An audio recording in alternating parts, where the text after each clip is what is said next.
Sur la tour de la porte, les travaux se sont déroulés de la façon suivante. On a d'abord évidemment installé un échafaudage à l'extérieur qui nous a permis de déposer la couverture provisoire et à partir de là, passer par-dessus la tour pour installer l'échafaudage intérieur et protéger l'ensemble par un parapluie qui était posé donc sur ces échafaudages. Donc pouvoir de beaucoup plus près constater l'état des ouvrages. Dans le même temps, l'escalier en vis, qui était entièrement fracturé, a été démonté marche après marche. Elles ont toutes été numérotées, elles ont toutes été relevées. Ce sont des marches de taille très savante qui ont été réalisées donc, dans les ateliers de l'entreprise Dufraigne, dont la taille a pris du temps et se déroulait pendant que la restauration de la maçonnerie avait lieu dans les parties hautes de la tour par l'entreprise Henri Marcet.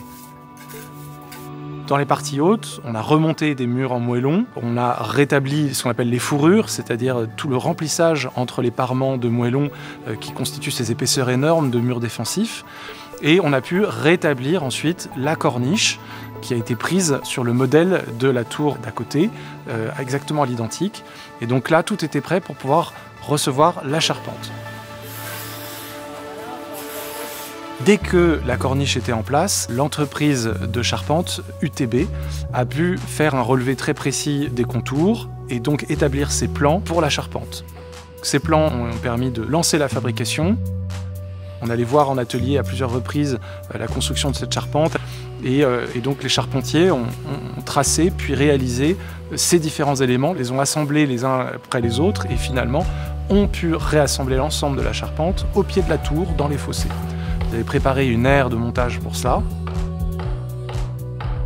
Et on avait, avec les entreprises, étudié la manière la plus efficace de remonter la charpente au-dessus de la tour. Donc ça a été une très très grande grue mobile qui est venue et qui a lancé son bras par-dessus la zone de l'accueil pour monter la charpente. C'était un moment très impressionnant.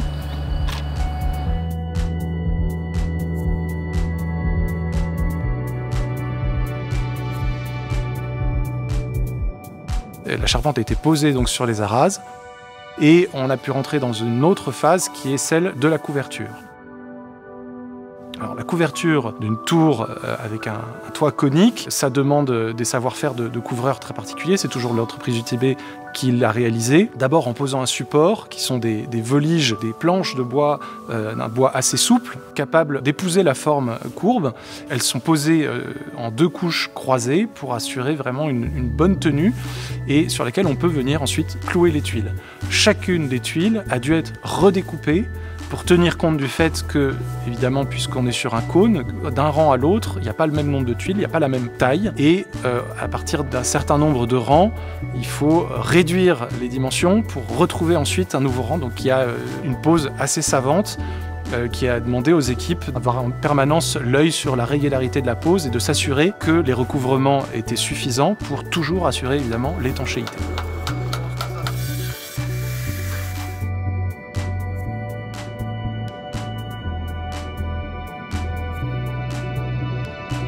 À partir du moment où les maçonneries ont été restaurées, consolidées, que les fissures ont été refermées, on pouvait réinstaller marche à marche l'escalier, donc en partant du bas.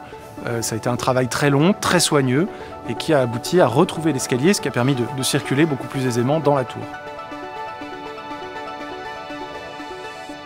Le travail sur les enduits a été vraiment une découverte et un moment passionnant parce que c'était vraiment une des spécificités du chantier et donc c'était la première fois que l'on allait étudier de près la composition de ces enduits. Donc c'est notamment les entreprises Henri Marcet et leur sous-traitant Arcams, qui est un atelier de restauration de décors, qui ont fait l'étude des enduits rapprochés qui étaient permises par les échafaudages pour comprendre leur constitution. On a essayé d'être au plus proche de ces techniques, qui sont des techniques qui aujourd'hui sont pratiquement pas maîtrisées parce qu'elles n'ont jamais lieu. Donc la question aussi, c'est d'arriver à retrouver non seulement les différentes couches successives et les compositions d'origine, les teintes et les apparences. Les finitions de ces enduits sont absolument incroyables, notamment au niveau des encadrements de baies, où les pierres de taille des encadrements de baies sont parfaitement taillées du côté des fenêtres ou des portes, mais beaucoup plus grossièrement de l'autre côté, et elles constituent ce qu'on appelle des harpages, c'est-à-dire des dents en fait qui pénètrent et qui permettent à la pierre d'être parfaitement liaisonnée au reste du mur.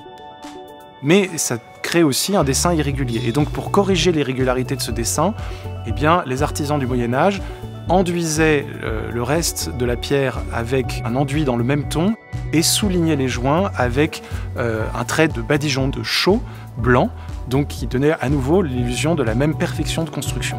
On a retrouvé ces traces, on les a restaurées et conservées partout où elles pouvaient l'être, et sur les parties où ça avait disparu, eh bien, on a restitué à l'identique les parties manquantes.